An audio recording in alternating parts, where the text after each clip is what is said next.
What's up, everybody? How's everyone doing this evening? Welcome to the Ruby Pearl Glamper True Crime Podcast. My name is Amy. Welcome to my show. Hope everybody is having a wonderful Sunday afternoon. Yes, believe it or not, I am on my StreamYard. Let's see if I can't get these kinks worked out and try to start using StreamYard as opposed to using just my regular YouTube channel. So I hope everyone can hear me. I hope everyone got a notification. If you have your notification turned on, if this is your first time visiting, welcome. And please hit the subscribe button and hit your notification bell. And for those of you who are already subscribed to me, please remember to hit that notification bell and click on all so that you know when I go live or when I have an upcoming show. So I have several different topics to talk about. Just, things that are going on right now, things that are in the news. And first of all, I want to remember all the victims of 9/11, the terrorist attack that took so many lives and changed so much here in our country.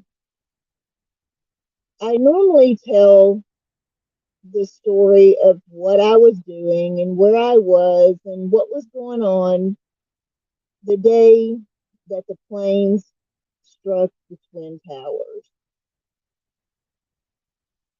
And so I would like to share that story here with my viewers, as silly as the story is. That morning on 9/11, I was on the phone with my best friend Heather, who I'd been best friends with for many, many, many years. And we were talking, and we were talking about just dumb stuff and laughing and joking about some stuff that we had done at the club and stuff when we were 10 sheets to the wind drunk and Cooter Brown and and just laughing at ourselves and stuff. And all of a sudden, Heather said, "Oh my God, Amy, we're being attacked." And I was like, "Huh?" And she said, "Amy, we're being attacked." And I'm like, "What are you talking about, Heather? Who's being attacked?" She said, "Amy, turn it on CNN. We're being attacked." And the last place in the world my mind would have ever gone to is that our country was physically being attacked at that moment. How do you go from talking about dumb stuff you did when you were drunk at the bar to our country is under attack? How do you go from one extreme to the other like that? So, my mind was that was the last place that my mind was going to. And, Heather and I had both dated a lot of military guys. And so we had boyfriends, that were in Desert Storm and my one of my boyfriends was even in the Panama conflict, and he was in the Panama conflict, uh, Desert Storm, and 9/11. And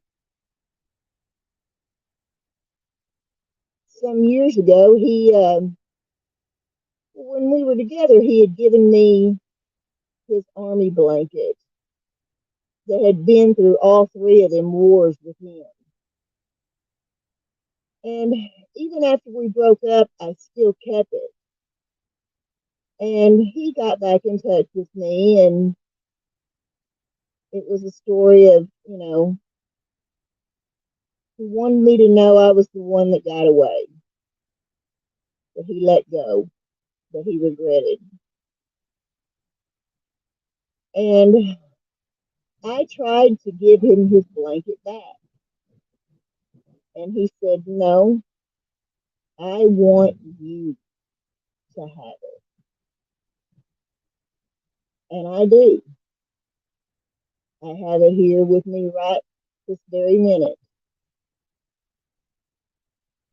And, I think about what all he went through as an Army sergeant in them three wars. But back to 9/11, so I have my mind will just not wrap itself around what in the hell Heather is talking about. And I turn it on and I see the Twin Towers being attacked. I see these airplanes crashing into the Twin Towers. And she and I were just both like, oh dear God. And, you know, as Alan Jackson said in the song, where were you when the world stopped turning on that September day? And, just never would have believed it. Never, never, never could have imagined us being so methodically attacked in that manner. Terrorists taking over planes and crashing them into the Twin Towers and crashing and attempting to crash them into the Pentagon. And, it's to this day, it still seems unreal that it was real and it did happen.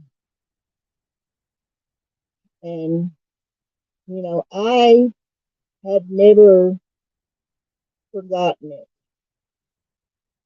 And that day after Heather and I got off the phone, I was terrified. I went and picked my kids up at school. I had one who was in elementary school and one who was in Head Start. I didn't know what was going to happen. I didn't know what was going to go on, or it was scary. And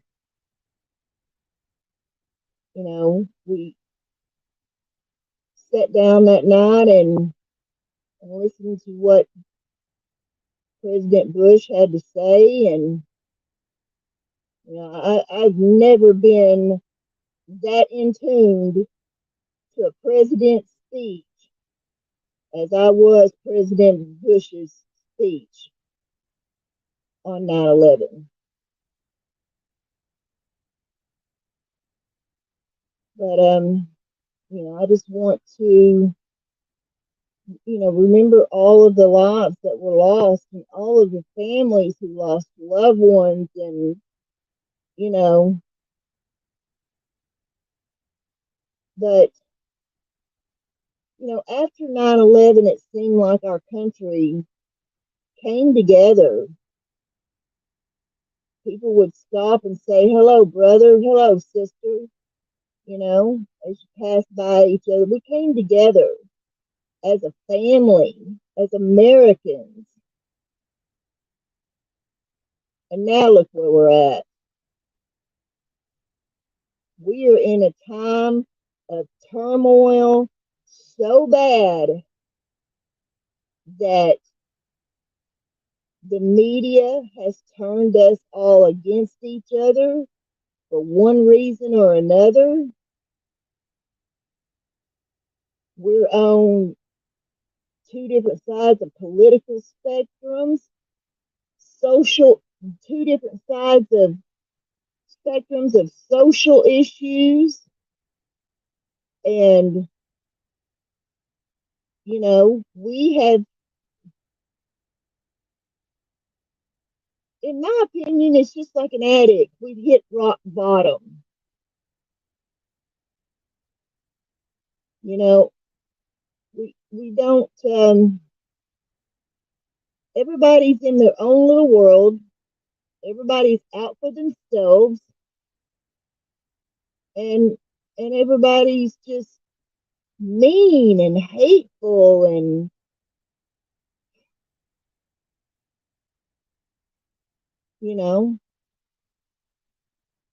this country has really fallen hard since 9/11, and we need to wake up. We need to quit letting the media pit us against each other with political issues and social issues and stuff, because it's going to destroy us.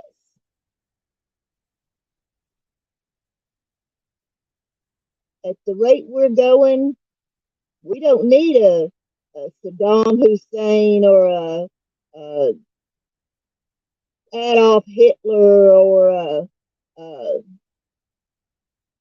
anybody like that to destroy us. We don't need a Putin or a Kim Jong-un or whoever to destroy us. We're destroying ourselves. We are destroying each other as Americans.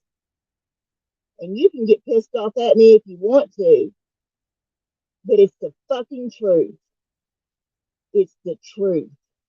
We are destroying each other and our own country.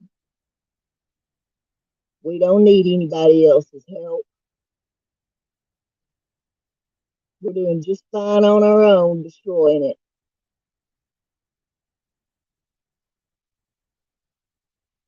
I also want to talk about Kylie Rodney, the 16-year-old girl from Truckee, California, who went missing after a party and was found dead in the back of her SUV in Prosser Lake Reservoir. A lot of people are up in the air, right now about the Kylie investigation and all, and a little perturbed because the police had went silent, and so everybody's still speculating on what happened and how it happened and why it happened and who did it,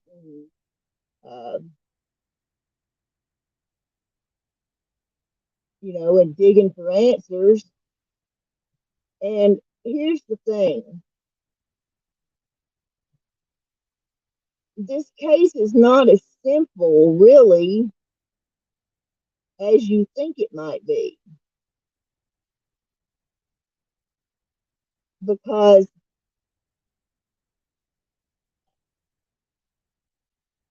yes, it's obvious that this girl didn't put herself in the lake in the back of her SUV. You know, it's not as if she was found in the driver's seat. She was found in the back, in the hatchback of it. No way did she put herself in that lake. Somebody did this to her. And, you know, a lot of people are still are just, you know, up in the air as to what's going on. Well, here's the thing. Yes, they should already have preliminary autopsy results back on Kylie. And I'm sure they do. However, because they have not come out and said anything, she obviously did not die from a gunshot wound or a stab or anything like that. Anything, you know, obvious. What has happened is she was either still alive when she went into the water. We all know that there was drinking and drugs out there. So if the preliminary autopsy results have determined that she was still alive when she went into the water, then they still need to determine whether or not she was possibly unconscious or so drunk or drugged out of her mind that, you know, she wasn't even aware of what was happening. If she was dead before she went into the water, there would first be no water in her lungs. So they would need to determine how she died. And since obviously she wasn't shot or stabbed or anything, because I would think that they would already come out with something like that if that were the case. Here we are, we're back to the drugs and alcohol. They need to determine, did she OD on drugs or die of alcohol poisoning? What drugs were they? What alcohol was it? So, you know, toxicology takes 4 to 6 weeks. And so, in order to give the public and give the family a full picture of how and why she died, they've got to have those toxicology reports back before they can give that full picture of how and why she died. Now, obviously, somehow her vehicle ended up in that lake. And they're going to have to determine how it ended up in that lake. Was it driven into the lake? Was it pushed into the lake? Did it fall into the lake? Did it, you know, how did the vehicle end up in the lake? And they're going to have to try to determine who possibly put the vehicle into the lake. And if you've been listening to anybody who is covering that case more than I am, you will know that out of 300 kids, what, 5 that we know of are talking. And one of them is she's dug herself into such a deep hole on she may be possibly the guilty culprit that, you know, and now she's flew the coop. So, everyone's keeping their mouth shut. And allegedly, their parents are even telling them to keep their mouth shut. And Sammy, the one that's making herself look guilty as hell, has allegedly lawyered up. Or daddy's a lawyer, actually is a lawyer, or mama's a lawyer, or something of that nature. I don't know. But, so, yes, I want to talk about Kylie and Kylie's case and all, but all we can do is speculate unless someone wants to come forward and say, yes, I saw so and so push her into the lake, her car, drive it into the lake, or I know what really happened to Kylie. All we can do is speculate until the police come out with the autopsy and toxicology report. So I'm going to give them the benefit of the doubt until November 1st, when they are allegedly supposed to announce the findings of their investigation into the death of Kylie Rodney. I'm going to give the police the benefit of the doubt and be patient, because I feel like that's all we really can do at this point. And I hope that whoever did this to her, that the police do figure out and find out who did this to her, and that they are arrested and prosecuted to the fullest extent. And, I did a video. If you haven't seen my video called Unresolved, the Death of Olivia Jane Ward,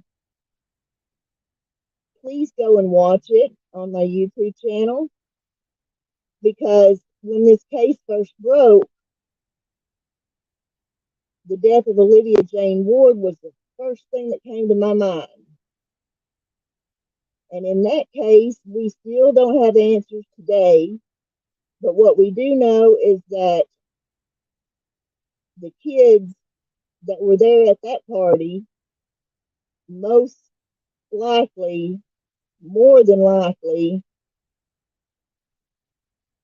killed and covered up Janie's death. So from the very beginning, God, no one wants to think that teenagers could be capable of killing each other, but they are. I mean, we see school shootings all the time. So, we see, God, I couldn't even sit here and name all the teenage killings that I know about. And, a lot of times there's a little love triangle involved. And from some of the stuff that I've heard, I suspect that will possibly be the case in Kylie Rodney. With Kylie Rodney, that there was some type of a little love triangle. But, I'm not, from the very beginning, no, I was not going to point fingers at any particular, teenager, but I wasn't going to rule out that any of them could possibly be responsible for what happened to Kylie and that there might be foul play just simply because of, my experience in advocating for the death of Olivia Jane Ward for so many years. But, so we're just going to have to sit tight and hold our cookies till November the 1st, I guess.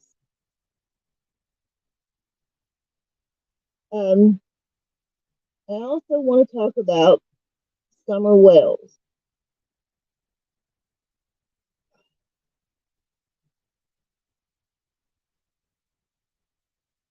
Y'all, I had a dream the other night, and I woke up so sad.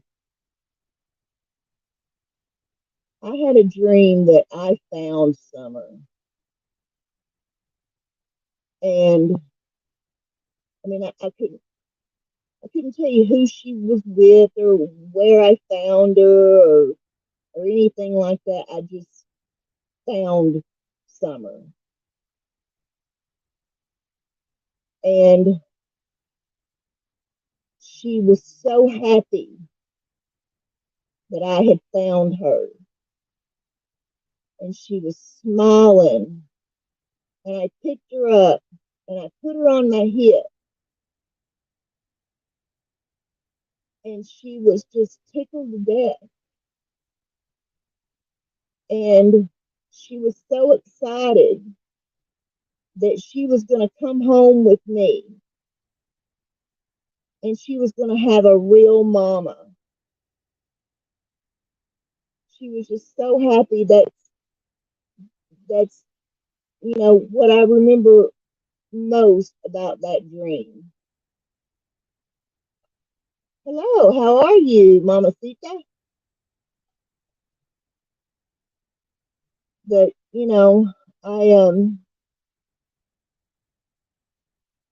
it was just that I was carrying her on my hip and she was just smiling at me and she was just so tickled and so happy that I'd found her and was going to take her home with me and she was finally going to have a real mama and she was so happy.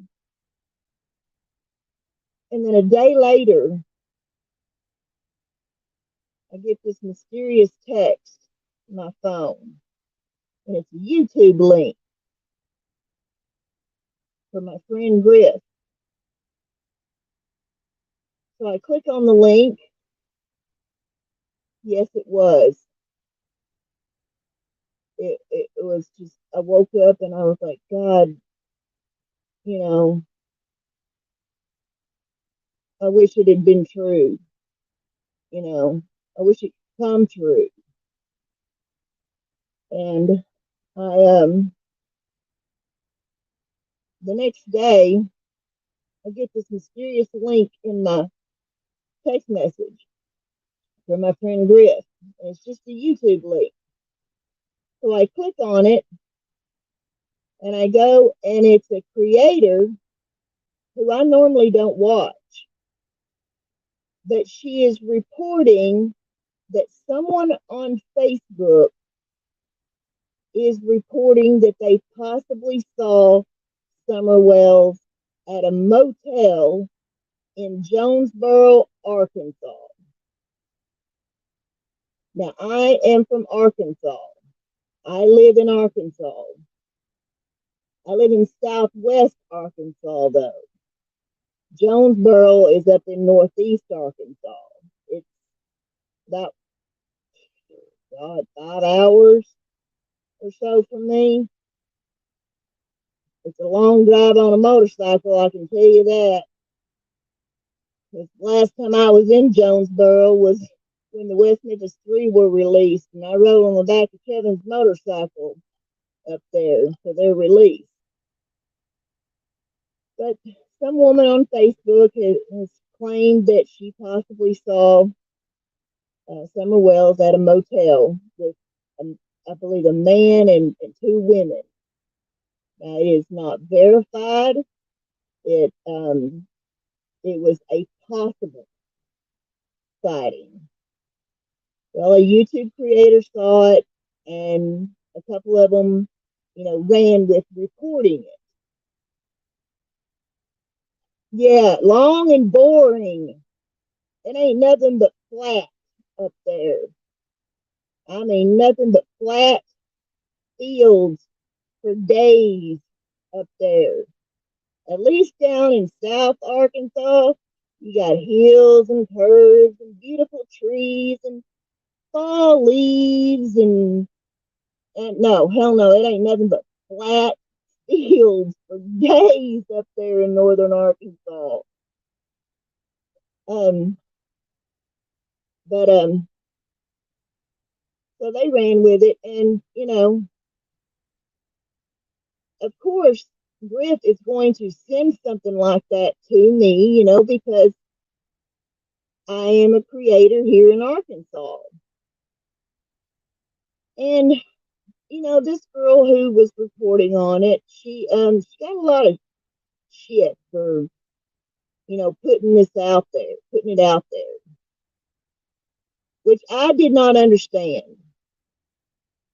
It wasn't as if she was putting it out there saying that, yes, it was absolutely summer, blah, blah, blah, blah, blah. It was a possible sighting. Well, now, someone here in Arkansas, he grew up in Miami. Yeah, but I bet Miami is a whole lot prettier than northern Arkansas. I mean, the Ozarks and stuff is beautiful up there, but the ride from central Arkansas to Jonesboro, Arkansas is boring as watching paint dry. But so, of course, there's nothing wrong with putting out that someone might have possibly spotted summer somewhere. We need to know that. I need to know that. Because,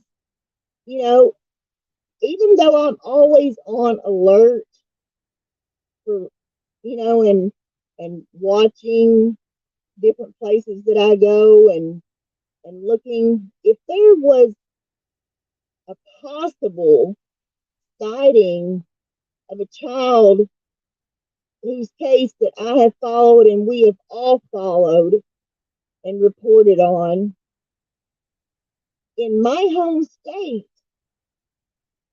I need to know that, because that's going to put me on double alert. And I'm not going to call the cops. I'm going to tackle whoever I see and ask questions later. I'm just because I want closure in this case. I want that child found alive, or I want her remains found and her given a proper burial. One or the other. But the not knowing is just devastating. We have lived here in Arkansas since 1995, not knowing where little Morgan Nick is, and have never found her remains, never found her. And that is just, not knowing, no closure, no body, no answers, no nothing, is just agonizing. It's the most agonizing thing you can imagine. But, of course, I would want someone to tell me that there's been a possible sighting of her in my home state, because that's going to put me on double alert. I am going to be like MacGyver. I mean, I'm going to be out here with, a damn telescope and magnifying glass and you name it, out looking for that kid, hoping that I might spot her. Because, if this was really her, possibly, um, then they're going to be on the move. But where Jonesboro, Arkansas it's not far from Tennessee. It's not, and we've got to remember that, Candace and Don met here in Arkansas. They, that's where they got together. And that's where Don's son caught his charges, is here in Arkansas, and served time in the Arkansas Department of Corrections. So, um, but now, there's really no word on what the people she was with or who this child was with. But the police were alerted, and it was all reported, and the police did go to the motel and all that, and I have not heard yet back what was, what the outcome of it was, or what was said, or anything like that. Unfortunately, I'm sorry to report. I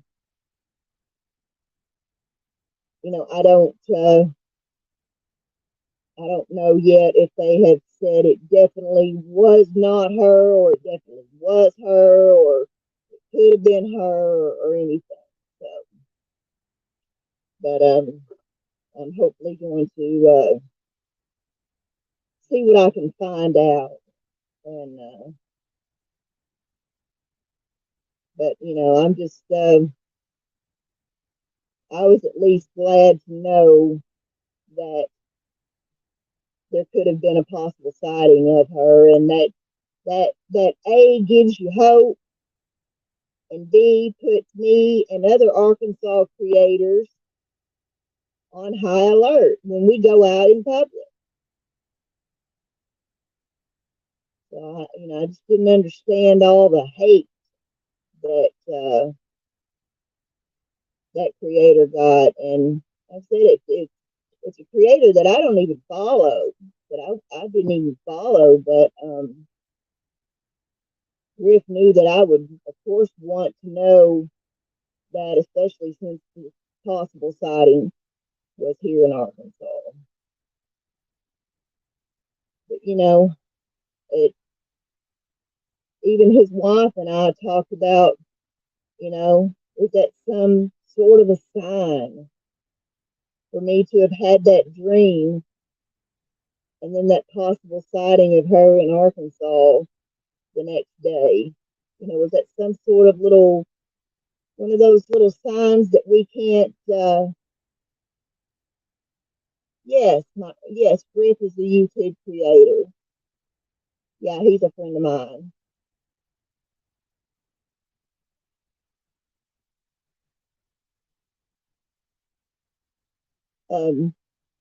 Was it one of those weird little signs from that can't be explained? I'll just put it that way. I hope so. I hope that's some sort of weird little sign that she's possibly still alive, because I haven't had the highest of hopes about that she might still be alive. I don't mean to sound like negative Nancy, but, and I know there's always that possibility. We had Jason Dugard, and we had the Amanda Berry, and the Castro girls that were found after 10 years, and um, there are those people that are found alive with their captors, but I've just always felt like that abduction theory was a little far-fetched. Not completely far-fetched, but if you go by Candace's story, it's pretty far-fetched. So, but so I'm guessing you all know, of course, by now that Queen Elizabeth II passed away. And I gotta tell you, this threw me for a loop because I was watching my local news and they came on the news and they said that Queen Elizabeth's doctors had advised her to slow down, and she was, I believe, going to cancel some sort of engagement or whatever. But her doctors were advising her that she needed to slow down. That's exactly what they said. And then 2 days later, I'm at my daughter's house, and I'm in the kitchen, and my granddaughter's in there watching TV, and she says, Mimi, they're saying on YouTube that Queen Elizabeth has died. And I'm like, what? And she said, yeah, they're reporting that, remembering that Queen Elizabeth, that she died. And I'm like, no way. I'm like, she was fine 2 days ago. What in the world is that? What is going on? So, I get it, y'all. I'm not stupid. I realize the woman's 96 years old, but it just threw me for a loop because I wasn't expecting it. And they had just come out and said that they told her she was going to have to slow down. There was nothing ever said that she had gone gravely ill or gotten gravely ill or anything. So I'm kind of wondering, what happened that quick, or what, were they just not putting the full story out there? Were they, what was going on? What was really going on? She was at her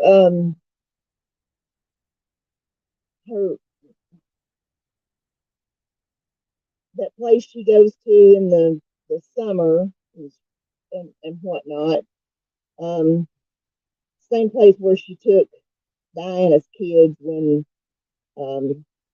Diana was killed, by Balmore or whatever it's called, the cottage. But I don't know.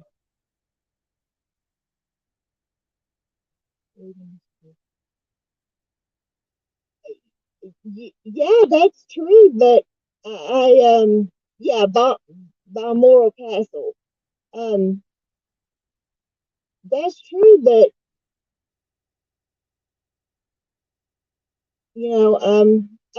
they announced when Prince Philip got really, really sick, and then he of course passed away, which brings me to my next. After I stop and think about things for a minute, and I realize also that yes, she is. She's 96 years old, and Prince Philip just died this past year. And people who have been married as long as her and Prince Philip were normally die within 6 months to a year of each other. And so, I mean, that kind of made, more sense to me too. And, she was, they said she was really, felt really lonely and depressed, after Prince Philip died because he was such a rock for her. And, then you have all the scandal that's been going on the past few years with Harry and Meghan and Harry leaving, which I'm sure destroyed her, you know. Um, yeah. Um, I know that situation with Harry, you know, destroyed her, but she, Queen Elizabeth's not the type of person that comes out and she's a private person. She's always been a private person, and she is not going to come out and say how she truly feels or how bad something has hurt her, and hurt her feelings and had an effect on her and whatnot. But I know that has destroyed her because she's crazy about William and Harry and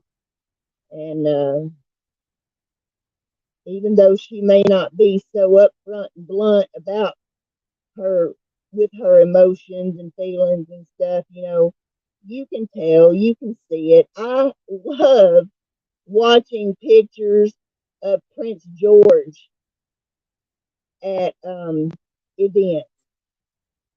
He is a mess. Yeah, I was about to mention that too. Um, Mama Sita, I was just about to mention that, but I wanted to say something about little Prince George. Um, he's a mess.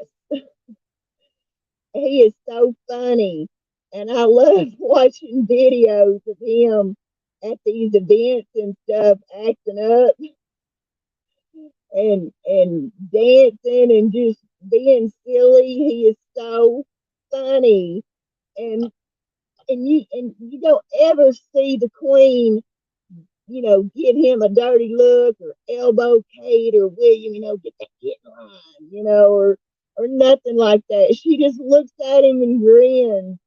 It's just so cute and so funny to watch um, him. And, she's not, because of Harry and Meghan's decision, she's not getting, she wasn't able to be a part of Archie's life, very much, and their second child, and but and it's just sad. It's really sad, and you and as you mentioned, and I was going to get to that, the whole scandal with Prince Andrew and Jeffrey Epstein and that girl um, and all that, and him just trying to completely deny all of it and deny that photo was real and deny it, it. I've said this many times. I've got way more respect for someone that will admit what they did and admit they were wrong. You know, um, but to just sit and deny it,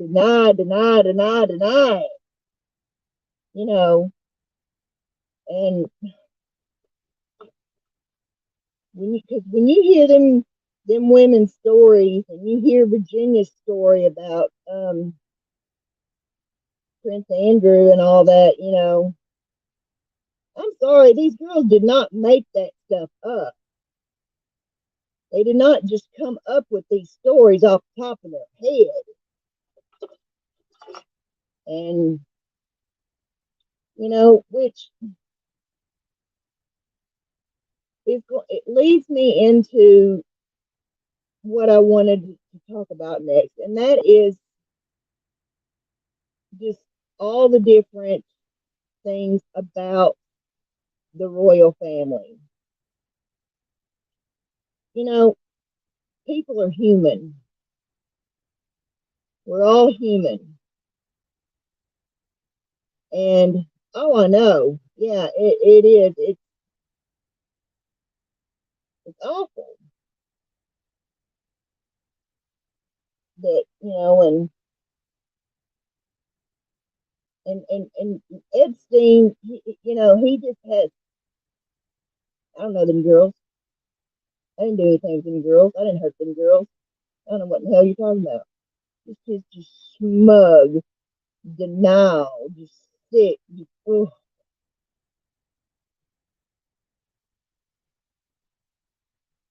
Do you think he killed himself? Do you think he hung his own self, or somebody helped him? Because I'm a firm believer in Dr. Cyril Wetch, the world-renowned medical examiner that's done so many high-profile um, he's re-autopsy, or not re-autopsy, but re-examined original autopsy. He did Elvis, he did Anna Nicole, he did her son, Daniel. I mean, he's done a lot of people. You don't think yeah, I think he had help because, I'm a true believer in whatever serial witch, or however you say his name, in what he says. I mean, his word is the gospel. So he says that he didn't do it on his own, and I believe him. And besides that, allegedly Epstein told his lawyers a few days prior that they were trying to off him. So, which ironically comes back to me here in Arkansas and the legend that I, as an Arkansan, have lived with from the Clintons, and it's a word we call Arkansas. All these people who supposedly committed the S word, but all their deaths are pretty, questionable. But it's a word. You can even look it up, Google it. It's called Arkansas, and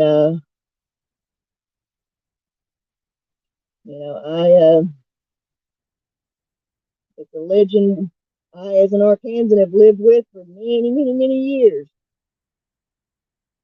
So, and when you consider that Clinton, oh, you know all about it. Uh, you know, I I can't believe that some people even have the audacity to ask me why I hate the Clintons so bad. And because if you're familiar with the Boys on the Tracks case, they were my friends. All them people were my friends that were killed and involved and all that stuff. That happened in my hometown when I was 17 years old. Uh-huh. Ain't that the truth? I mean, yeah, after a while, I mean, there's only so much stuff you can sweep under the rug, and so much stuff you can ignore. But when you see a clear pattern of something, I mean, you gotta wonder. And when people who worked for him even come out and talk about it and stuff, and and like I said, everything that I learned over the years and found out and figured out and know about and all that from the whole incident of the boys on the tracks, Kevin Ives and Don Henry, it my hatred of the Clintons has absolutely nothing to do with politics. Absolutely nothing. They could cure cancer. They could cure the hunger and homeless problem in the poorest countries in the world, and it wouldn't matter to me. I mean, I've never, despite whatever he did when he became president with Monica Lewinsky and all that, I've never gotten past what they did in Arkansas and the lives they destroyed here in Arkansas. Oh, Lord. Okay, here on my channel, there is an open playlist. It's titled Kevin Ives and Don Henry. And it's the documentary. It's in three parts, called Obstruction of Justice. That's the documentary that was done about their murders, my ex-boyfriend's murder, and some friends of mine, Keith McCaskill, Jordan Kettleson, Jeff Rhodes, and one of the main players in this whole saga, who was named as a suspect, was like a father figure to me. He and my mother were best friends in high school. He's the prosecutor who, his name's Dan Harmon. I've known him my whole life as Danny Harmon, though. And I came to realize that Dan Harmon and Danny Harmon are two different people. Dan Harmon is someone I don't even fucking know, pardon my French. But Danny Harmon was the man I loved, and that loved me and loved my mama and was good to us. And that's a hard pill to have to swallow, and it took a lot of sweeping shit under the rug that before I was able to finally accept. You can only ignore so much stuff, but it was something that I had to come to realize on my own. No one could tell me, Amy, he's guilty. He's guilty. He's guilty. He did this. He did this. He did this. He was involved. He was involved. No, no, no, absolutely no way, no way. There's no way. I was in complete denial. But you get older, and there's just you can only ignore so much, and it's been a hard pill to swallow, and that was the case that brought me to true crime. That was when I,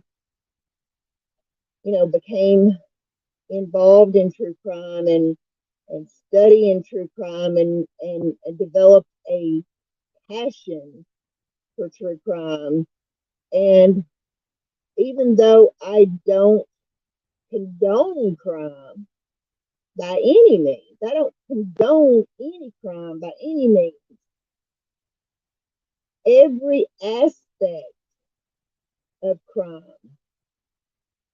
is fascinating to me. You know, the who, what, where, when, and why.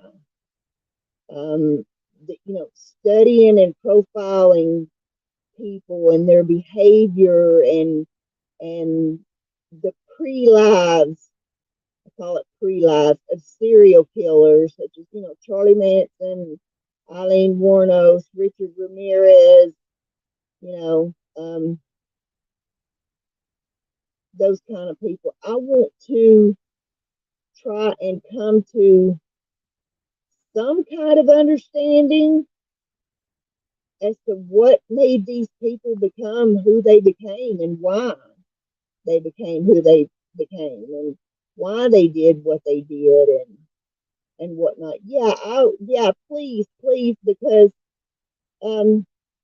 even though I know that we'll never see justice for Kevin and Don,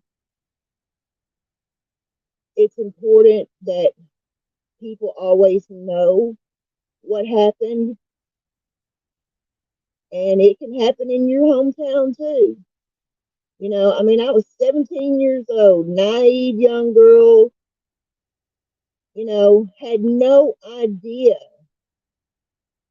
about this whole underworld of police corruption and government corruption and mafia people and Colombian drug lords and CIA and Iran Contra and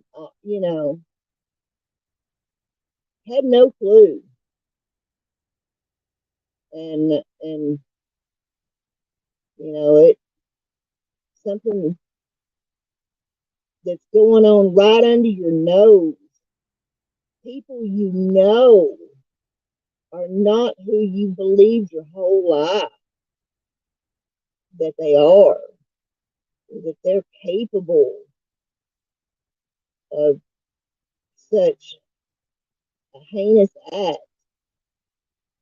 What was so stupid was, and one of the things that kept me in denial about Danny was he was supposed to be this big drug kingpin, but yet his car was broke down for 2 weeks at my aunt's dairy bar. He never had any money. He owed back taxes. He had hot checks out. He, of course, gambled a lot of money away over at Oakland. And, okay, he's supposed to be this big drug kingpin, but he's broken shit. But come to find out, when you can't be a drug kingpin and have a problem, or have a wife or girlfriend with a problem.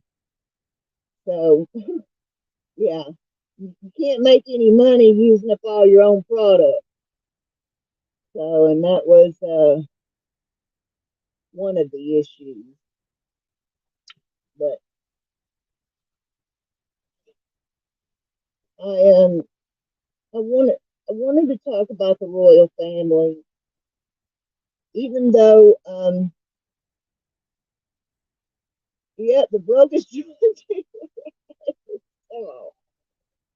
I wanted to talk about the royal family, and even though I live here in America and I'm not under their ruling or monarch or anything like that,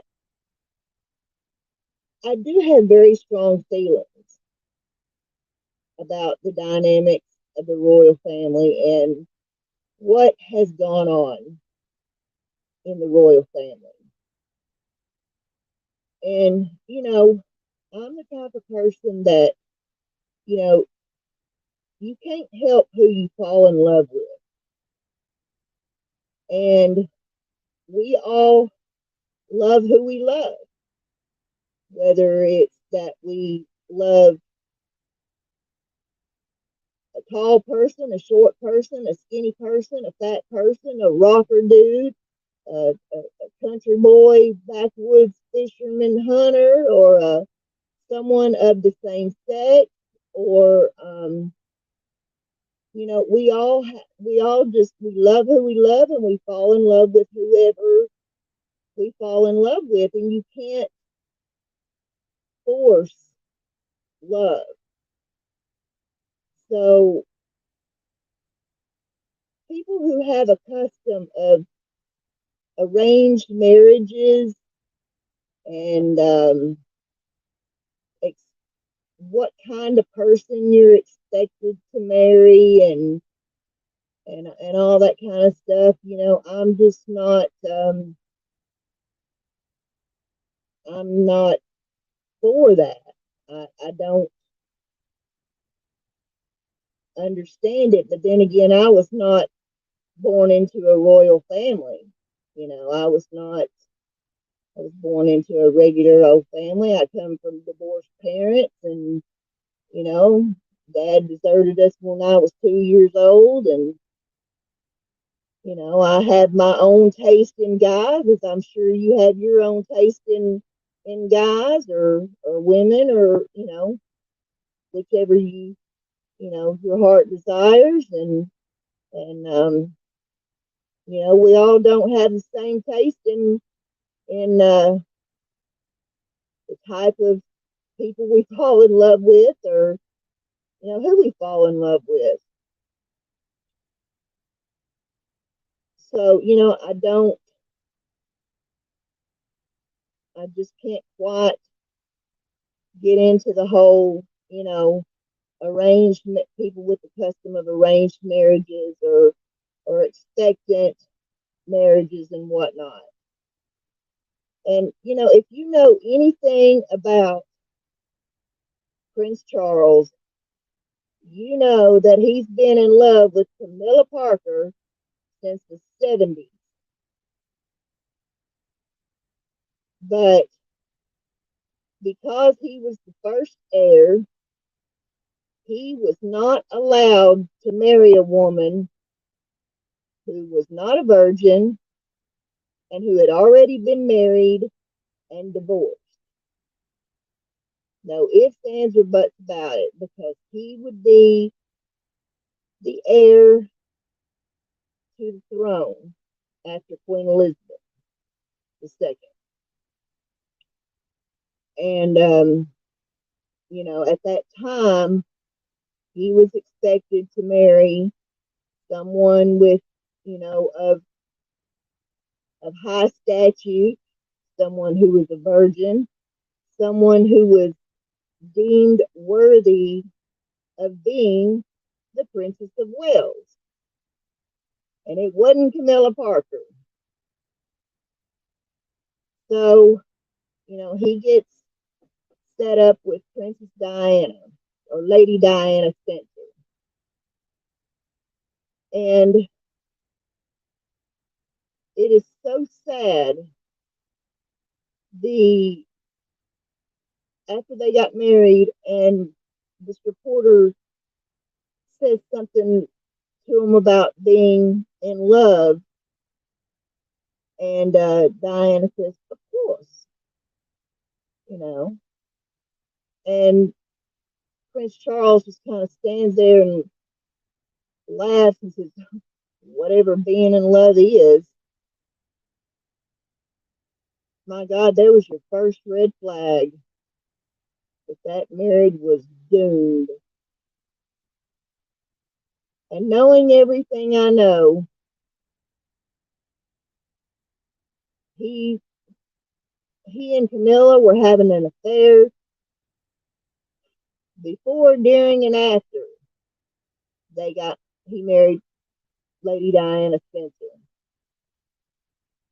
And, I mean, I get it. She was not, Camilla wasn't princess material at that time and what they expected of him, but, hindsight's 2020, but they should have let him marry her or be with her or whatever, because yeah, she had no clue what she was getting herself into. She was a young girl in love,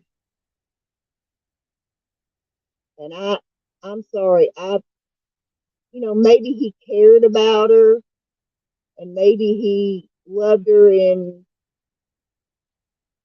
some sort of way that he, as much as he could love her, but I believe that his true love was always Camilla, and you know it's sad that Diana's life had to be destroyed for custom and expectancy and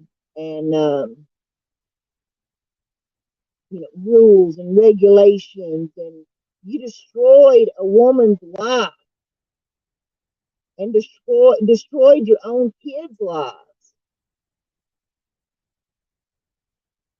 And it's just wrong. I don't care who you are. It's wrong what was done to her. It's so obvious what was done to her, and she just it's just so sad. And what makes me even angrier is that you know Prince Charles actually became jealous of Diana, became jealous of her. Oh yeah, I know.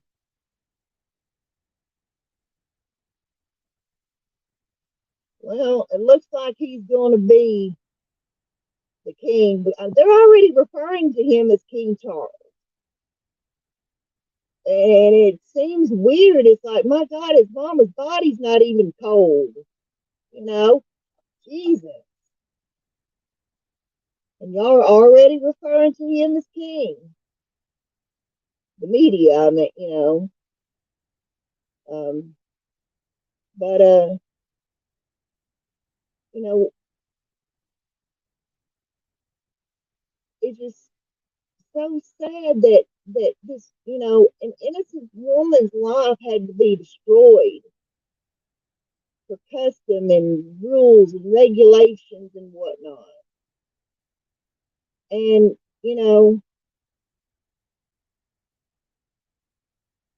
at, for a long time, I actually kind of blamed the queen. And yeah, she does have some small part in Diana's destruction, but ultimately it's Charles who who really destroyed her.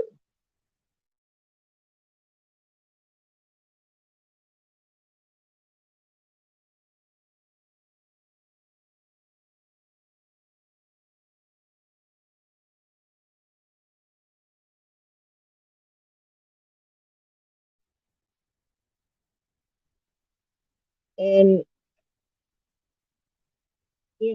it's but Charles became jealous of her because of all the attention she got, because she wasn't expected or supposed to become the favorite. She wasn't supposed to outshine Prince Charles. She was supposed to be the good little wife that sat home barefoot and pregnant and had heirs and shut up and stand by your man, Penny Wynette, and be quiet. But you know what? That's what you get for having such high expectancy of what a princess should be. Because Diana Spencer, was everything a princess should be. And that is why she became the people's princess. She wasn't just Britain's princess. She was our prince. She was America's princess. She was Kenya's princess. She was Africa, Indonesia, Asia, Italy. I mean, she was the world's princess. Oh yeah, yeah, they are. Yeah, every narcissist I've been involved with was jealous of me. But she was the world's princess. She wasn't just, yeah, she wasn't just the, God, would you have wanted to carry that 500 pounds of dress around? That had to be miserable. The dress is gorgeous, of course, but my gosh, that thing had to weigh every bit of 100 pounds on her frail, small, thin body. Um, and she did her charity work, and she didn't just do charity work because she was expected to, or because it made the royal family look good, or made her look good, or anything. She did everything she did because she loved it, and because she truly cared about people, no matter who they were, where they came from, what diseases they had, you know, how rich or how poor, you know. Um, she truly loved her her work and loved the people. And, it just, it's just sad that,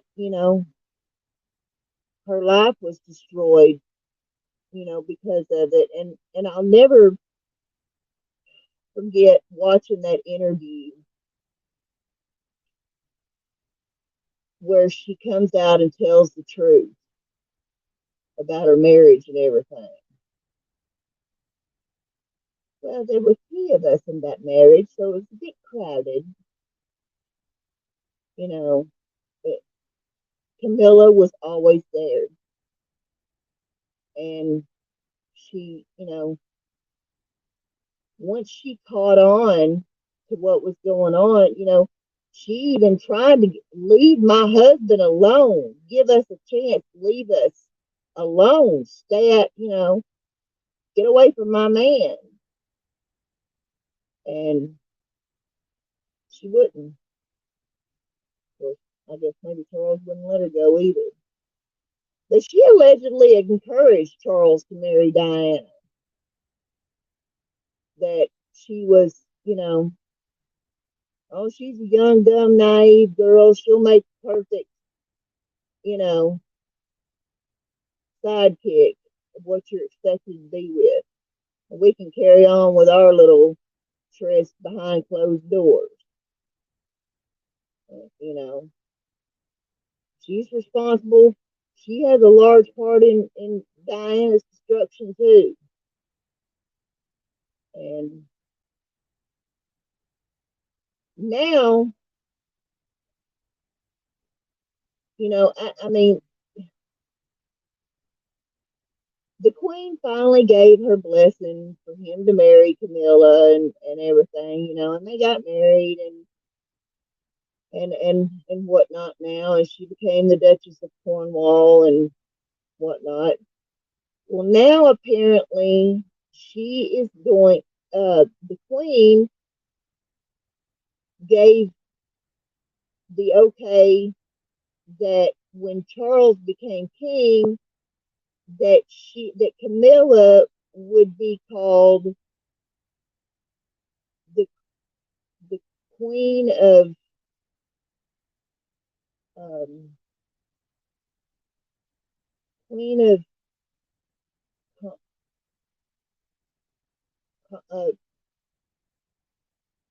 yeah, um,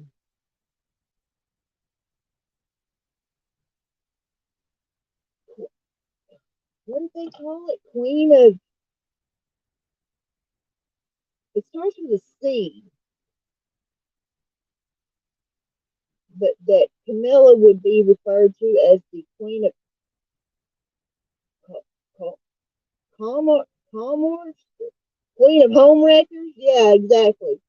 Queen of Commerce or something.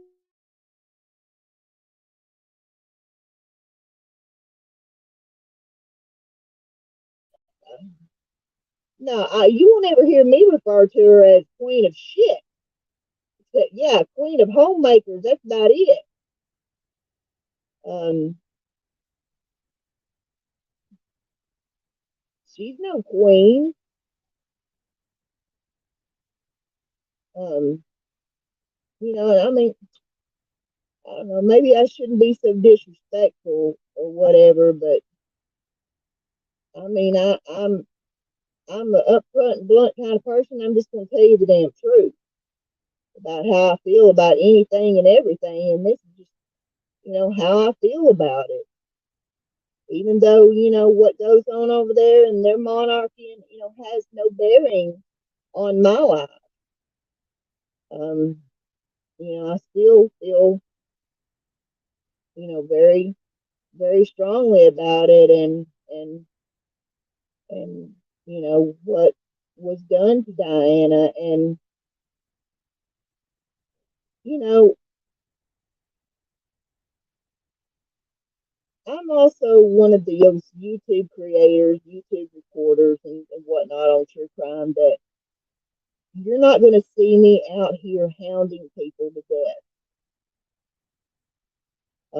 You're not going to see me out here blowing somebody's phone up or stalking somebody's Facebook or Twitter or whatever, trying to get the scoop on a story. That is not me. I, I have, I, I have respect for my own privacy, and I have respect for your privacy. And, hey, I'll say, I'm here if you want to talk, if you want to tell me anything or whatever, and I will, keep your name confidential or whatever, but I am not going to pursue you or hound you or anything like that, because I lived through the 90s. I saw what they did to Britney Spears. And that's another person's life that was destroyed because of the media and paparazzi and all that kind of stuff. They destroyed that poor girl. And we will never see the same Britney that we saw in the beginning. Never again. That girl is destroyed. No matter how happy she tries to make herself look on Instagram or Twitter or anything like that, that girl's life has been destroyed, you know, beyond things that, will never go back to normal. But, that's got to be a shitty job to be a paparazzi. Your mama's got to be so damn proud of you, to chase people down the road and hound people to death and to print lies, or even if it's the truth, you know, um, to print lies or the truth about your personal life and just chase you down and hound you to death, that you can't pick your nose or fart or pull your panties out of your crack in public, without someone scrutinizing it. I could not live like that. I would have gone crazy and shaved my head too.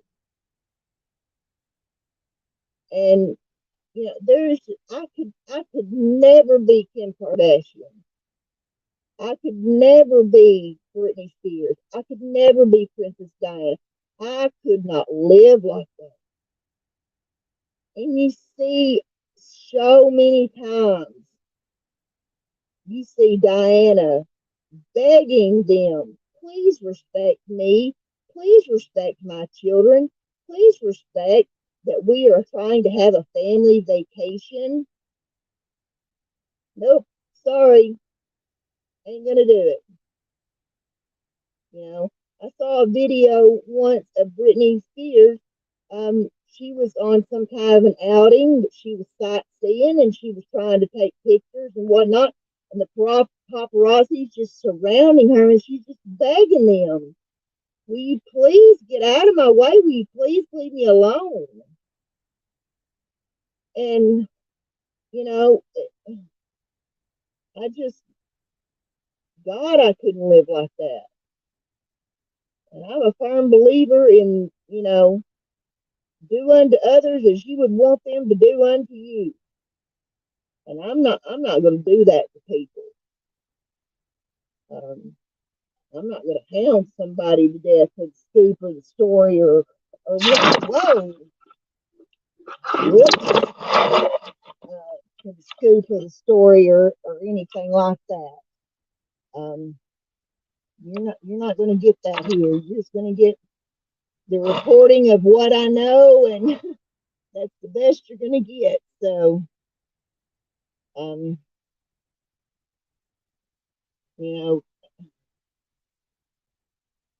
I don't know that we'll ever completely truly know what happened in the tunnel that night. I know that man had been drinking, that was driving the car, had been drinking or whatever, but do we really know the truth of how drunk he was? And I've only driven in a tunnel like that one time, and that was in Alabama. And that kind of thing just makes me claustrophobic as hell. But you're driving, you're trying to get away from it. Someone's chasing you, and you've been drinking, and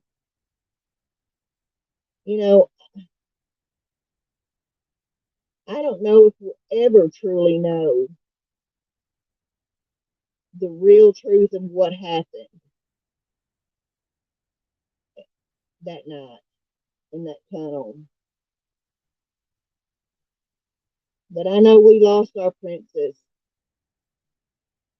and 2 little boys lost their mother, and that is for no reason, for stupidity, complete stupidity.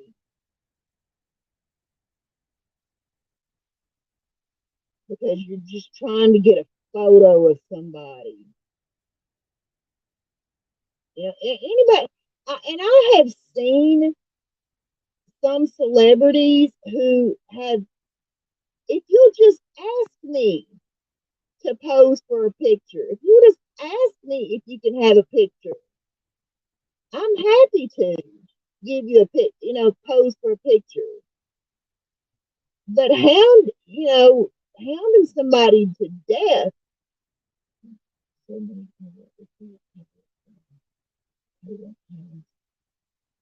Uh-huh. Exactly. Yeah. I the cover up that happened with Kevin and Dawn, and all that mess and everything is, it starts with local drug dealers and goes all the way up to the governor turned president of Arkansas, the former president, the CIA, Colombian drug lords, you name it. A world that my God, it's just unreal. So, and there's a lot of people that believe that the family is responsible for Diana's death. That she even called a friend of hers or something and told that there was a plot to kill her. I don't, because she had shamed the family and told the truth about the affair and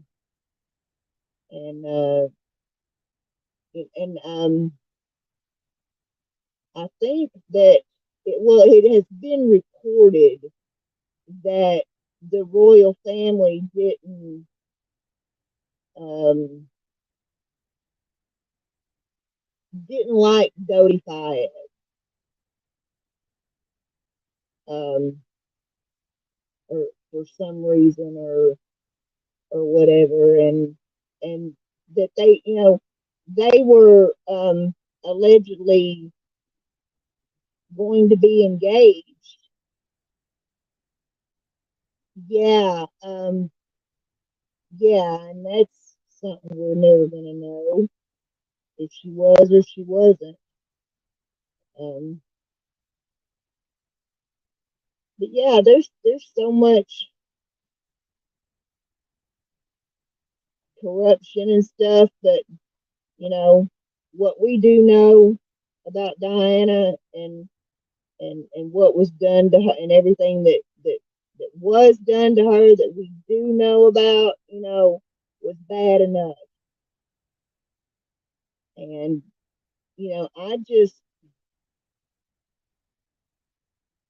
I hate to be so disrespectful of someone on during the time that their mother has just passed away and her funeral and all that, but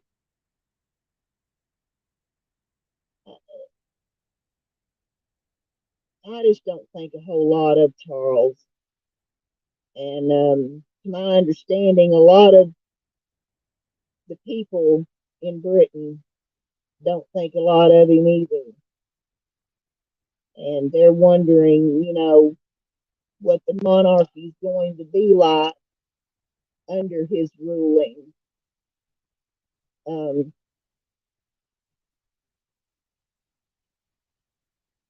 you know, um, I like William and Kate. Um, you know, and I think that, I kind of think that maybe Diana's death taught the royal family a lesson,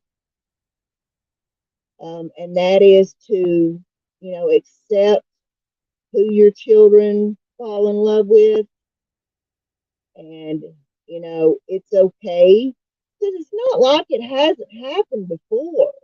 I mean, the reason why Queen Elizabeth became um, Princess Elizabeth was because her father's brother um, married outside of his, whatever you want to call it, outside of his expectancy or whatever, which um, put him out of the running for king. So that was why her father became king. So, it's not as if it not happened before. And Fergie, the woman that Prince Andrew was married to, she made it no secret that she was a wild woman from the get go, and she she wasn't princess material either. So and there were a lot of scandals with those two. Um, There were pictures of her taken topless with some guy or whatever. So what? She was in the privacy of her own backyard. Big deal. I sit out here every day in my t-shirt and underwear.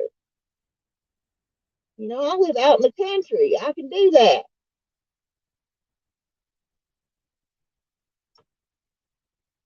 So, but I think that Diana's death and what happened with Diana did teach the royal family a lesson.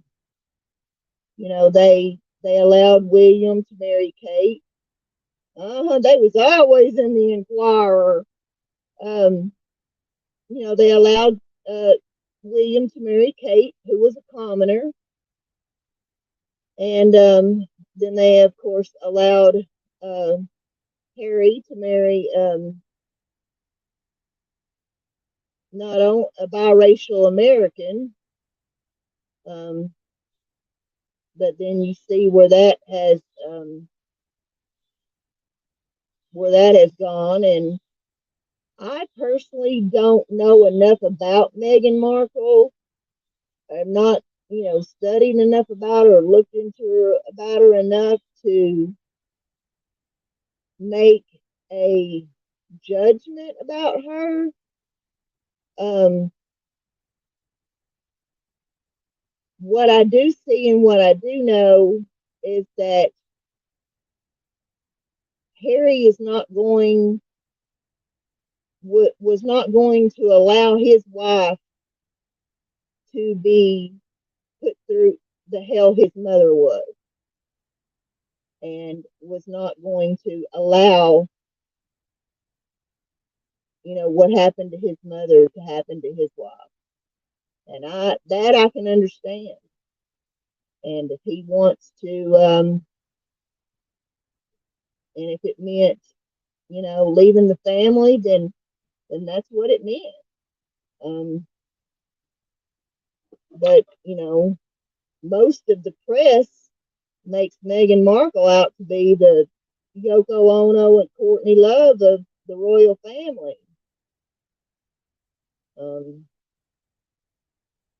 I just don't really, I haven't done any true in-depth studying about her to really make that kind of judgment about her, and whether or not she was is she lying about the royal family? Is she lying about the way she was treated? Was she just as much of a bitch as any of them were, or what the situation was? you know but I have to respect Harry and his decision that he wasn't going to allow his wife to fall into the you know um, situation that his mom did. Yeah, yeah, I understand having a gut feeling.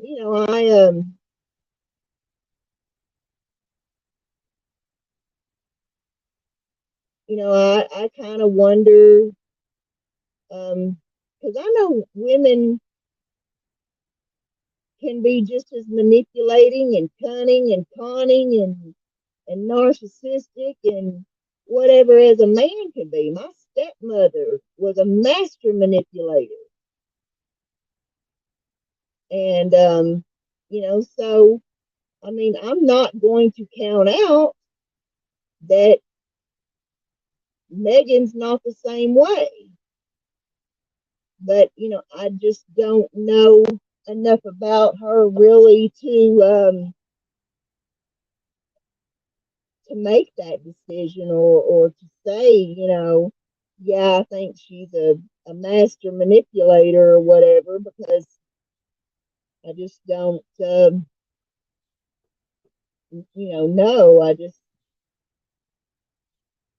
respect that she's who who Harry married, and he loves her, and it's not for me to decide. But I know that whatever happened was bad.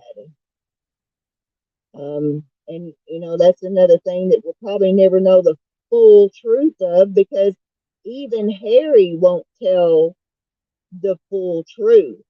He won't say who said or who made the comment that they were concerned about what color Archie would be, or whatnot, you know, and that they were, closet racists, or what, that the royal family are kind of closet racist, or whatnot. But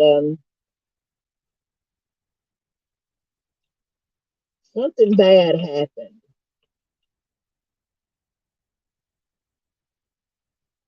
Something very, bad happened between Harry and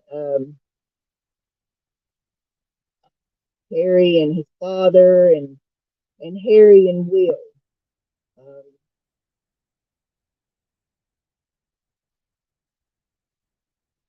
it's just sad that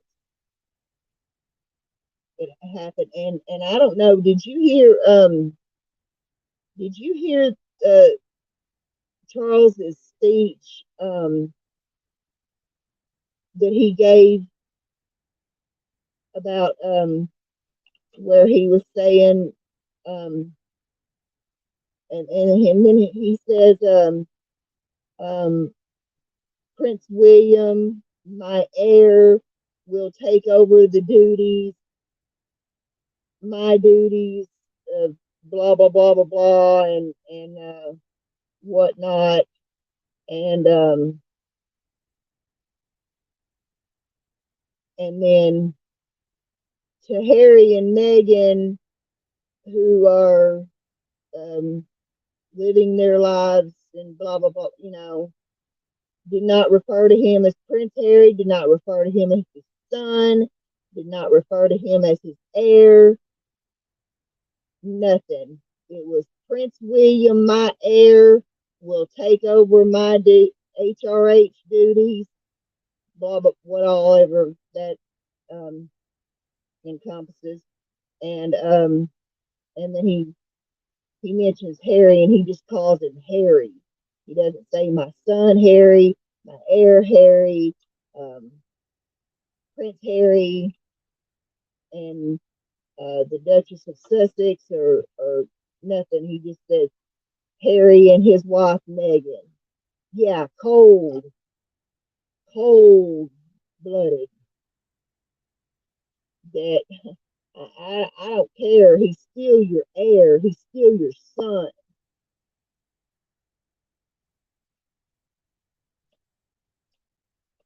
I mean,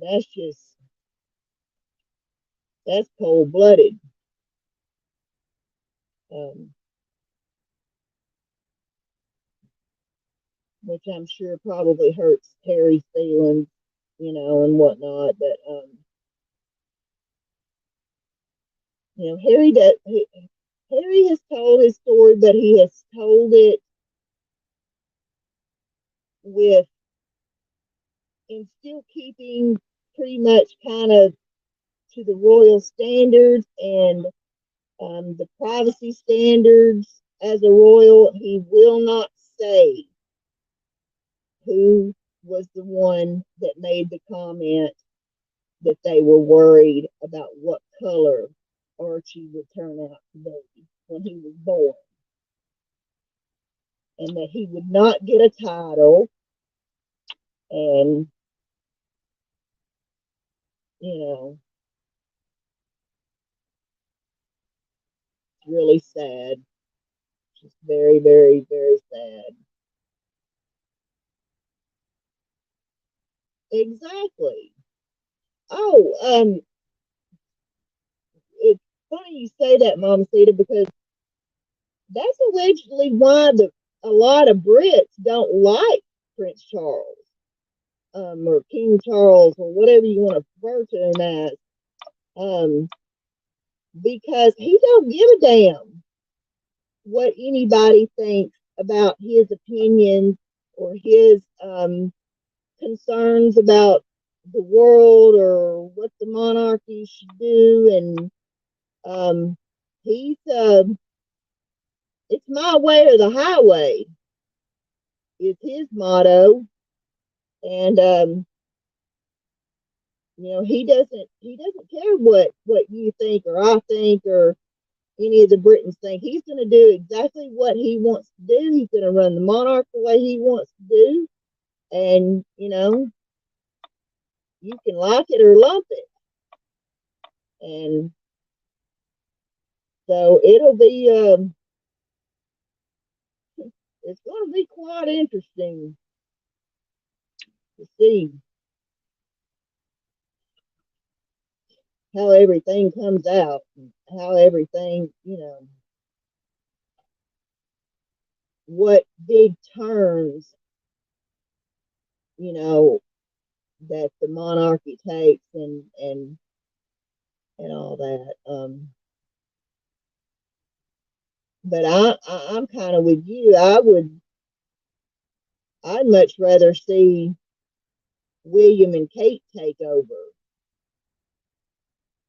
and just bring a whole new dynamic era to the throne, because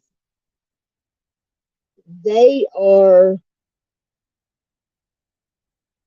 like I said, I think they learned a lesson from what happened with Diana.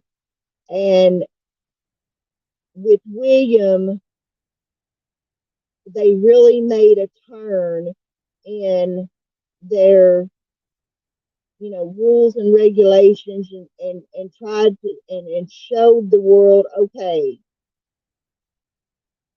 we're gonna let our hair down and let things be as they may, and show that we are a multicultural and multi accepting family. Because I mean, you got to roll with the time. You can't live in the past. You have these people still to this day, no matter how much progress we've made with racism and prejudice, in the LGBTQ community and stuff, there you still got your people out here that are just down straight racist. They will never accept or like black people. They are damn straight, dead set against the LGBT community and will never accept it. And that's, their way. And we can't live like that. We have to go with the way the world has evolved, and how we've evolved as people. And therefore it's not, it's nice to see the monarchy, accept and evolve with people, and exactly, um and evolve with the times, and evolve with the people. I mean, my gosh, there was once a time when women couldn't even vote, and when and people couldn't even get, you know uh or mixed race couples couldn't even get married, or have children, and and gay marriage was illegal, and all that. And so we have to evolve with the times. And I get so frustrated at these people that won't evolve with the time. And we have that problem here in Arkansas with our um, Republican leaders, that they were right on in there with overturning Roe v. Wade. They were right in there with trying to stop medical marijuana, which I am a recipient of. They were right in there with trying to, stop same-sex marriage and stuff. And if they had their way about it, all of it would be illegal. But it's funny, they can call themselves preachers and Christians and evangelists and whatever they want to call themselves. But they forget that one line in that Bible they talk so much about. And I read my Bible, believe you me. And it says, you are not the judge. God is the only judge. So whatever sin is being committed is not for me to judge, not for our leaders and politicians to judge. It's for God to judge and decide. So I'm preaching to the choir. um, you know, but it's funny they forget that one little line in the Bible that because they want to pass all these laws and stuff that are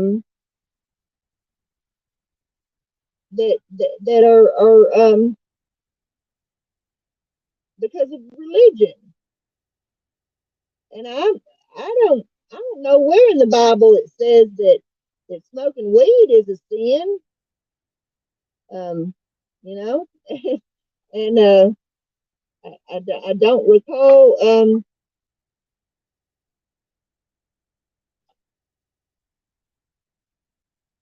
It's just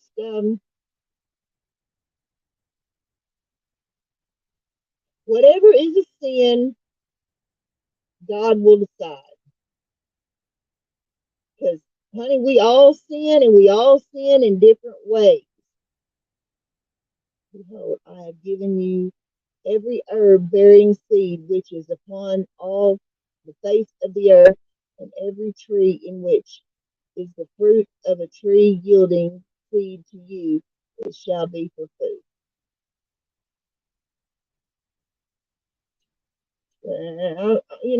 I'm just tired of these politicians, using religion to pass laws. We have separation of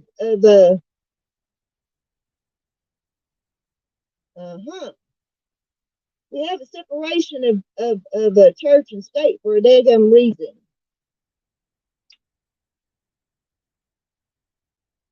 But some of these hard-headed SOBs, like one of our politicians, his name's Jason Rapert, can't stand him.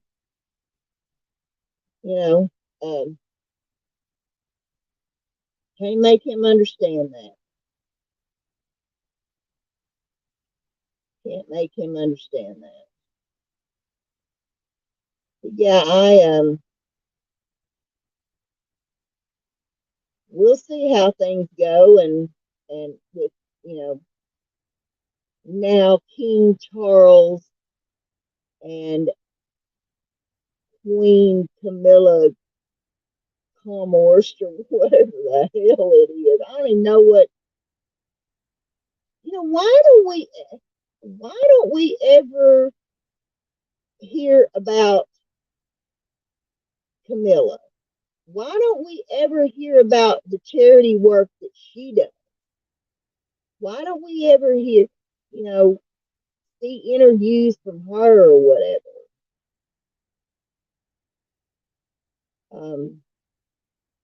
Allegedly, she's got 90-something charities she's involved with.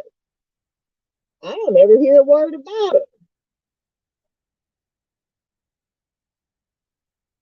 But I guess it's because she's not as beloved as Diana was. Marijuana is the same. Bullshit. Marijuana is decriminalized, but you can't find grow it. Exactly. You know, it took us, after we, the people of Arkansas, voted for medical marijuana, it took us, God, over 2 years to actually get it because people like Jason Rapert and all them did everything they could to prolong it, to stop it. I mean, everything. And, you know, it took us on over 2 years to get it. And you know, these people think that just because something is a law or is legalized means they got to do it. No, it don't. Just because marijuana is legal don't mean you got to smoke it. Just because gay marriage is legal don't mean you got to go enter into one. I mean, no one's telling you who you can marry and who you can love and what you can put into your body. Yeah, it's all about these pharmaceutical companies and money. You damn well better believe it is. You know, and I get that even if you have a disease or have, you know, an illness that qualifies you for medical marijuana, that not everyone is going to smoke. I don't expect an 80-year-old woman to sit down and smoke a joint to ease her arthritis pain. You know, I don't expect that. But give people the option, because what's happened now is they've cracked down so bad on opioids that you damn near got to have your legs chopped off to get a pain pill because of the crackdown on opioids. Believe me, I know it's been one of my biggest battles. And I am so tired of battling it. I'm so tired of pleading my damn case that, you know, and I go to pain management and all they want to do is cram these needles in my back and burn nerve endings, which I had an incident happen last month with some injections that I don't know what exactly happened, but I was left with a huge wound that burnt my skin. You'll be smoking a fatty when you're 80. Me too. I grew up with my mother and her friend Mary Lib, you know, and Jenny's mother, who had glaucoma. I grew up from the time I was a child seeing people smoking marijuana for medical purposes. My mother had severe rheumatoid arthritis. Mary Lib had a lot of health problems. Jenny's mom had terrible glaucoma. So, I mean, I've known what weed was and all since I was a kid and grew up seeing it actually used in a medical manner. It wasn't until I got to high school that I saw people, and experienced myself and started smoking weed with my friends, just for the purpose of getting high, you know. Oh, you have? Yep. I've had it done 4 times myself. And but what happened last month was I was I got injections in my SI joint. And I don't know what happened. I don't know if he just completely missed my right side SI joint, but you could see where the medicine went down. Okay, you know where your SI joints are? They're right above your butt, top of your butt. Well, that medicine that he injected into my right, because it didn't happen on the left side, it only happened on the right side. You could see where that medicine apparently either leaked out or he just missed my SI joint altogether, and it my this big old red like rash came up, and then these big old blisters came up, and they busted, and I this huge had this huge wound, and then it got infected, and yeah, I don't wish this shit on nobody. Um, but then it got infected, and it's been over a month now that it's taken, and it's still healing. But it's been over a month now that I'm still trying to get this mess to heal up.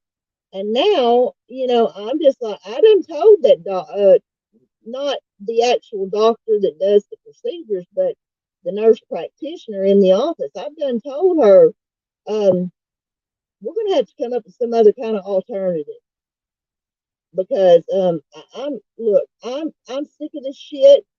I've been going through all this nerve burning and crap since 2013, and injections and whatnot, and they just all they're doing is they don't work. They don't last as long as they're supposed to. Um, and I'm still left with the same problem, and the vertebrae and all just breaking down farther, smashing more nerves and stuff. My restless leg syndrome that I've had for many, many years, I inherited that shit from my mother. Now has gone to 24/7. I am not exaggerating. I kid you not, spend 24 hours with me.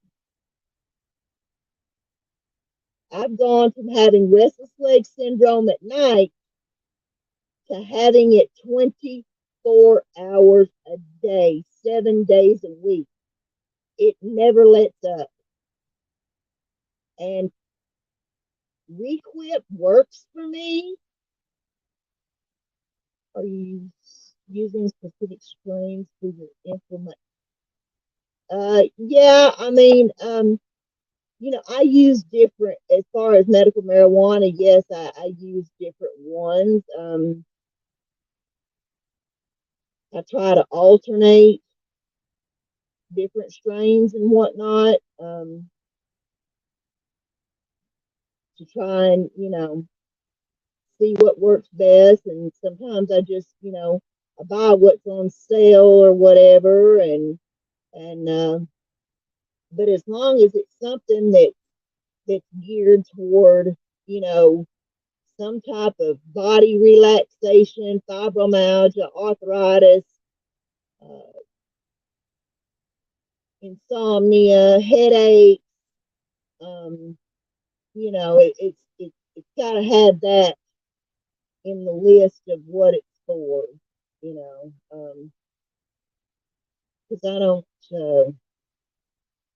I don't have ADD or ADHD or anything like that. But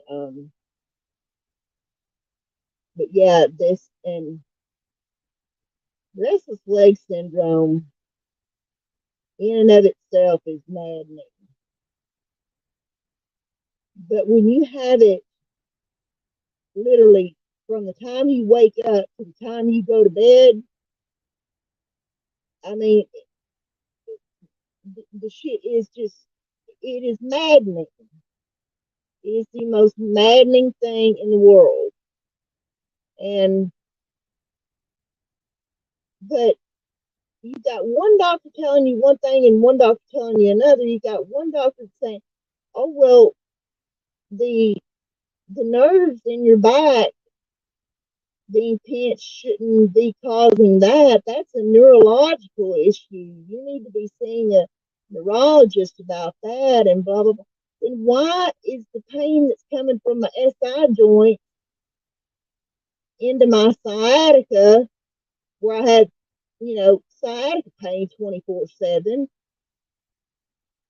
Why does it feel that's where the jerking is coming from? Well, I've never heard of that.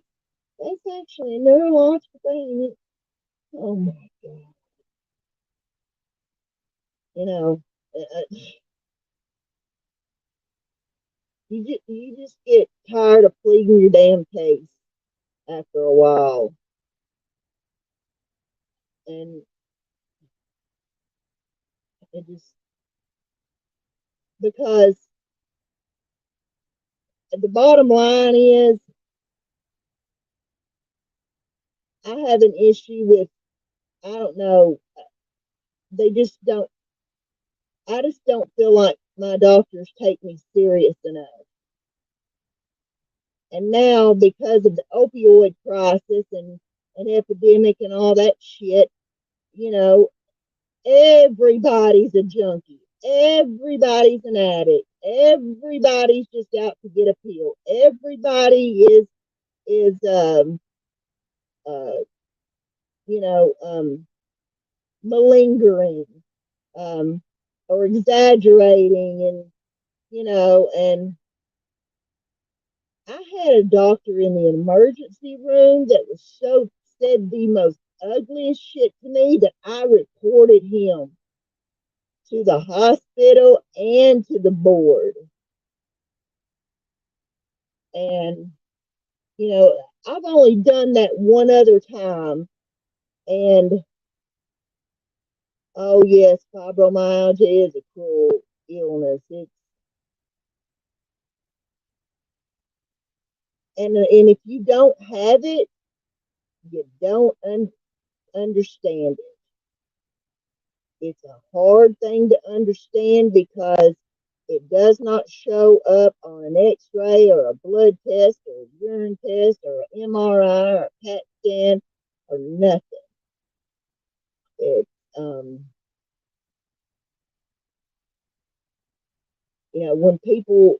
when I describe what fibromyalgia feels like, I tell people, have you ever been tased by the police or watched a video of someone being tased by the police? Have you ever seen the movie The Green Mile and seen someone, electrocuted? That Have you ever actually just accidentally fooling around with some wires or something and accidentally electrocuted yourself? That's what it feels like. It feels like your body is got a slow current of electricity, or not a low current of electricity running through your body. It feels like you're just standing there with one foot in a light, or one foot in a puddle of water, and your finger in a light socket. Because you think about how many nerve endings you have in your entire body.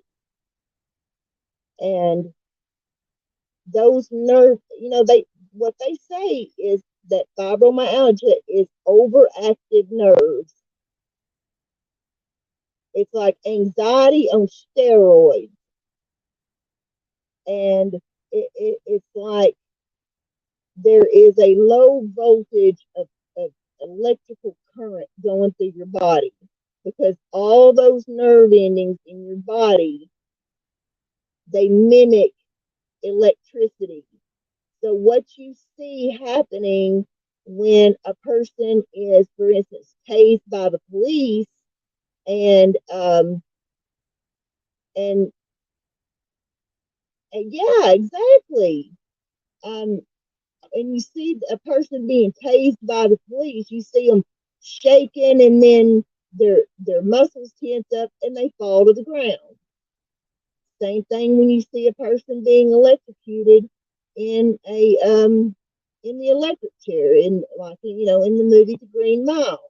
Um, you see them, their muscles tense up, they're shaking, and then of course there's so much electricity that they eventually die. So, imagine a low voltage of electricity going through your body 24/7. And that's why your muscles hurt. That's why you're so tense. That's why you're so, and muscle relaxers don't even work for me no more. They absolutely do not even work anymore.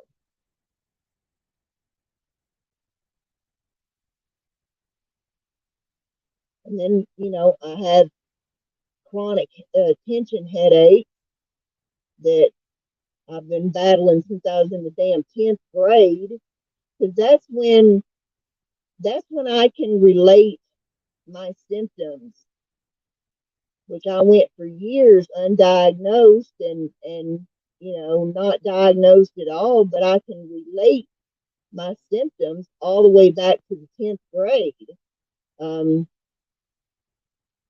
and that's when the shoulder and neck tension started, in the trapeze area. This little guy that used to sit behind me in speech class, he was a bull rider. And if you know anything about bull riders, they're little bitty guys. But he sat behind me in speech class, and he would rub my shoulders every day. And I mean, it was the 80s, big purses, and I had everything but the kitchen sink in my purse. So, that's kind of what my shoulder pain and neck pain got chalked up to, was whacking around a big old heavy purse full of shit. But yeah, um, he used to, he used to sit in speech class and rub my shoulders for me every day. And then, by the early 90s, it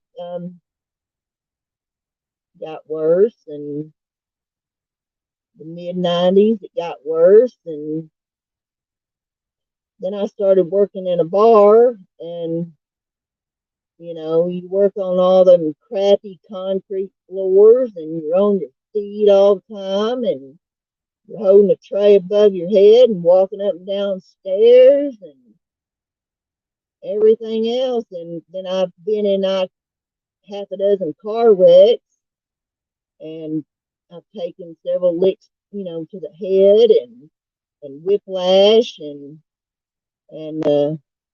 including that can of Ray.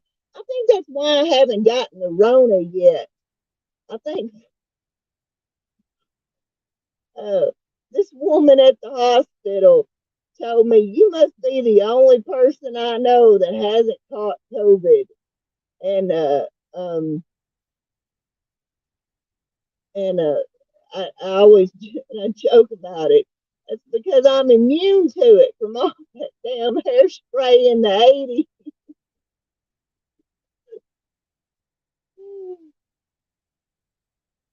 Gosh, I fixed my hair one time. I kid you not.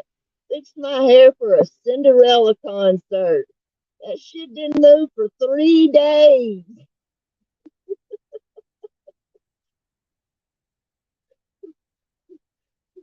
I'm not exaggerating. It did not move for 3 days.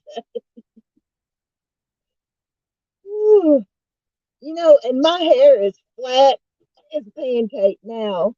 I've got hair down to my waist and it's flat and straight as a pancake. If big hair came back in style, I would just be SOL because I am not even trying to do all that mess. Sometimes I will sleep in. I'll put a few sponge rollers in my hair at night after I've washed it and sleep on them. To have a little bit of wave in my hair. But that's it. I mean, my hair is flat as pancake. Yes, yes, Lord. Um, Someone even asked me one time back then, Amy, do you ever brush your hair? Yeah, every morning. I mean, my gosh, you talk about hot rollers and hairspray and teasing and yeah, I mean, yeah, my hair was always clean, and everything, but hell, it shit took me 2 hours to fix it. Yeah, I think that's why I must be immune to the Ronas from all the raving off when I had hairspray. And that Jerry Redding, did you ever use that Jerry? I think it was Jerry Redding in the pink and white bottle with the pink pump spray. Did you ever use that stuff? That stuff was like hair. We called it hair cement. That kind of came more in the early '90s, I believe. Uh huh. Sure enough. And I couldn't do that mess now to save my life. I had to. I just, I'm a firm believer in clippies and ball caps and ponytail holders.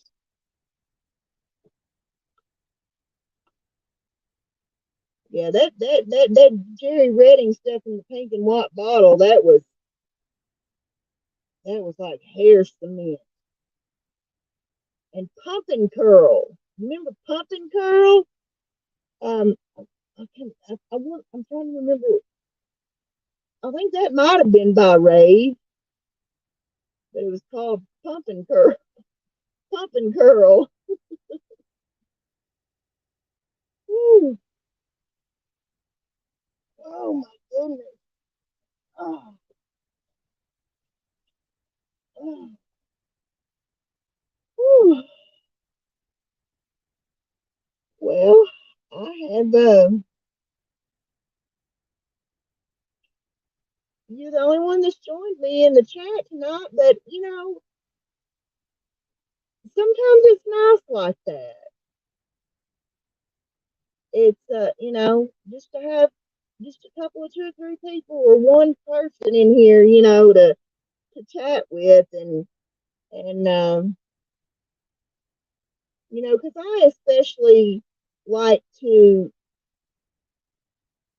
have people in my chat that I can be real with because I'm not one of these fake creators out here. I'm not going to try to make anyone believe something that I'm not or lie to anybody about what my qualifications are or anything like that. I as I said, I've been studied true crime since the late '80s, and I have 3 years of of criminal justice in college, and I know quite a bit about the prison system and the appeals process, and you know, general law stuff and whatnot. But with so many laws being different in every state, it's of course hard to keep up with, and whatever. But I'm just very passionate about true crime, even though I don't condone true crime. The whole, everything is it's fascinating to me, from the who, what, where, when, and why, and to the forensics part of it, to the investigation part of it, to the profiling part of it, to the DNA, and and all that stuff is just totally fascinating. But at the end of the day, I mean, I do generally just care about other people. And last night on Saturdays on uh no on Ion TV. It's a television, regular antenna TV station. It's called Ion. They have SVU reruns, Law and Order SVU reruns, all day marathon. And they showed that episode last night of that Whoopi Goldberg guest starred on, and she played like a CPS uh, manager, and this little girl died, and the little boy was found wandering the streets, and the mama was strung out on the street corner and whatnot. But it was a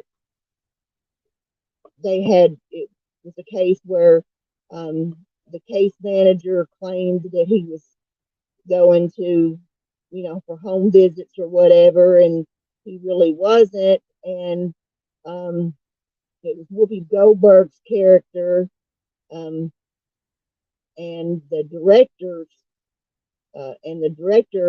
and they were making him forge paperwork and stuff, saying that he did these home visits that he didn't do, and whatnot. But anyway, and it just it made me think about Summer and Harmony and Oakley and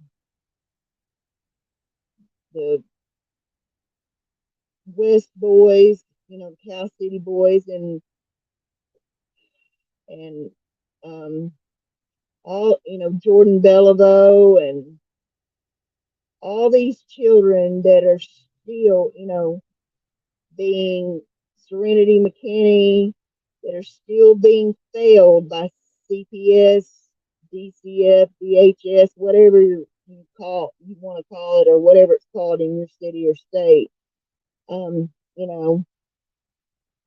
These people are failing these kids every single day. And I got to thinking about, God, and I actually even tried to look it up today to figure out how I could email or send a letter to Dick Wolf, that, because Law and Order SVU bases so many of their, episodes on real life situations that are going on in the world. And I just got to thinking, I wish there was some way that I could get in touch with Dick Wolf or Mariska Hargitay, or yeah, yes, a complete overhaul. And but I think it's time for Law and Order SVU to maybe do another episode, similar to that one that Whoopi Goldberg guest starred on, because we've got an epidemic right now of of of, of CPS and stuff failing these kids, and these kids are dying left and right, and it's time the rest of the world wakes up and realizes what's going on. Because if you're not in this community, if you're not in the true crime community, believe me, you don't know what's going on out here in the world. You don't know what's really happening out here in the real world.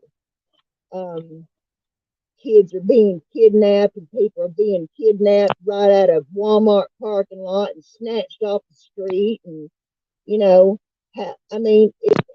don't just, and the human trafficking don't just start and end with Jeffrey Epstein. My God, it's everywhere. It's all over the place, and it goes from all levels to your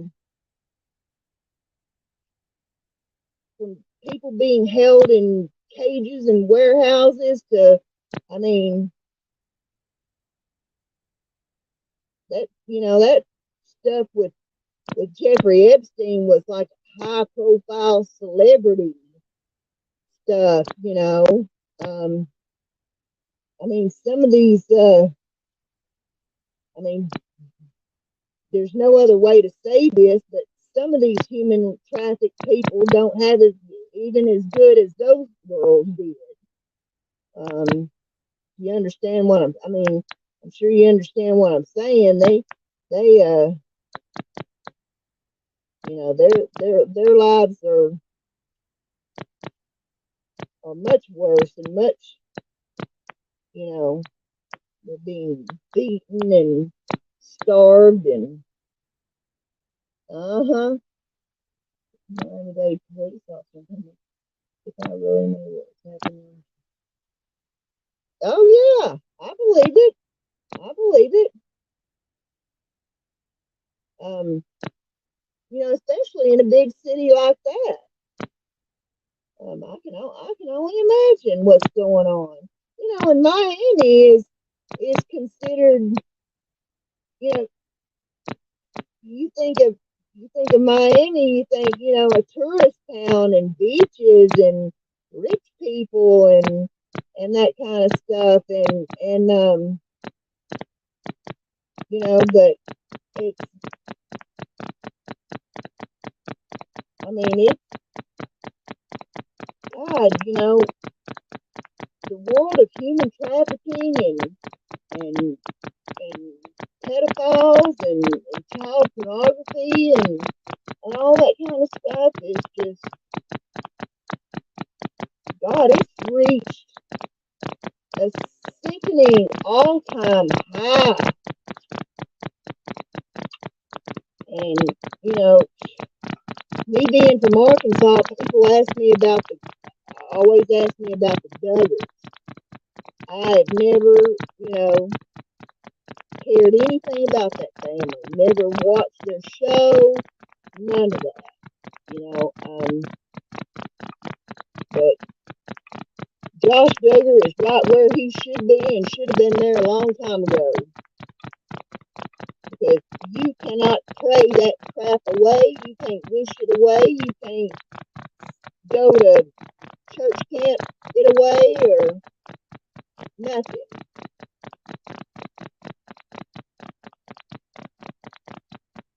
Oh, yeah, that's probably because my internet kind of going out.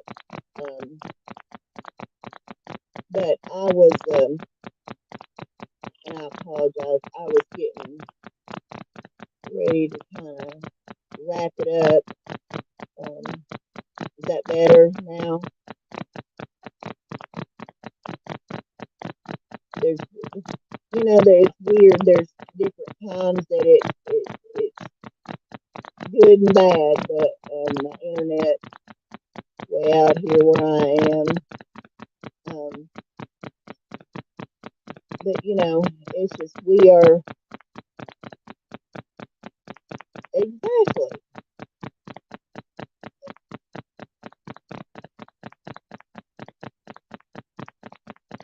And so you can't. There's no fixing that. There's no praying it away, and there's no, you know,